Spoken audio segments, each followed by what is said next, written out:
চরিত্রহীন নেতার পিছনে ছুটেছে, পুঁজিবাদ, সমাজতন্ত্রবাদ, সেকুলারিজম, কমিউনিজম, এই ধরনের আদর্শকে লালন করে সে বড় হয়েছে, সেই লোকটা মারা যাওয়ার পরে আমরা জানাজা পড়ে তাকে বলতেছি বিসমিল্লাহি ওয়া আলা মিল্লাতি রাসূলিল্লাহ।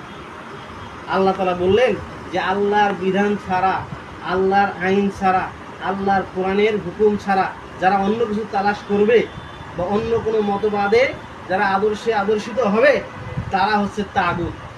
যেই লোকটা তাগুতের অনুসরণ করলো, কাফের মুশরিকদের অনুসরণ করে জীবনের পাড়ি দিল, তাকে আমরা বলতেছি যে আমরা রাসূলের দলে শামিল করে দিই। কসমিন কালেও এটা আল্লাহ কবুল করবেন না। এ কারণেই আমাদেরকে দ্বীন বুঝতে হবে, ইসলামী আন্দোলন বুঝতে হবে। ইসলামী আন্দোলন হচ্ছে সকল ফরজের বড় ফরজ। যদি ইসলাম আপনার শুধু ব্যক্তি জীবন, পারিবারিক জীবন, এগুলোর মধ্যেই যদি সীমাবদ্ধ থাকে, এটাকে সামাজিক ও রাষ্ট্রীয়ভাবে যদি প্রতিষ্ঠিত করা না যায়, তাহলে সম্পূর্ণরূপে ইসলাম পালন করা সম্ভব নয়। আপনি হাজারো চেষ্টা করেন 10টা লোককে নামাজি বানাবেন, কিন্তু পুরো সমাজকে আপনি নামাজি সমাজ বানাইতে পারবেন কি?